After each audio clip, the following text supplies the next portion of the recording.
আমরা যে গুনাহসমূহ করি এই গুনার মধ্যে কোনটা নফসের পক্ষ থেকে নফসের প্ররোচনায় হয়, কোনটা শয়তানের প্ররোচনা হয়, এটা কিভাবে বুঝবেন? কিছু কিছু গুনাহ আমাদের নফসের তাড়নায় হয়, আর কিছু কিছু গুনাহ শয়তানের প্ররোচনায় হয়।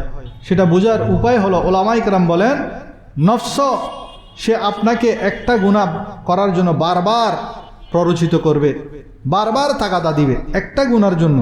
আপনি যখন আজকে করলেন না, পরের দিন আবার নফস আপনাকে সেই গুনাহটি করার জন্য কি করবেন? নফস আপনাকে তাড়া করবে।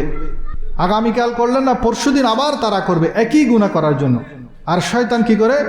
শয়তান আপনাকে একটা গুনাহ করার জন্য বলল, আপনি যখন সেই গুনাহ থেকে ফিরে আসলেন, সেই গুনাহ না করার জন্য আপনি পদক্ষেপ গ্রহণ করলেন, সাথে সাথে শয়তান আপনাকে আরেকটা গুনার দিকে প্ররোচিত করবে। শয়তানের কাজ হলো একটা যদি না করেন আরেকটার মধ্যে আপনাকে প্ররোচিত করবে। সেটা যদি না করেন তৃতীয় অপশন দিবে, তৃতীয় অপশন না দিলে চতুর্থ অপশন দিবে। শয়তানের কাছে অপশনের অভাব নাই। সেজন্য যখন দেখবেন আপনার গুনাহ করার অপশন চেঞ্জ হচ্ছে, আপনি গুনাহ এটা করছেন না কিন্তু আরেকটার দিকে ঝুঁকে যাচ্ছেন, তখন আপনি সহজে বুঝে যাবেন এই শয়তান আমাকে প্ররোচিত করছে।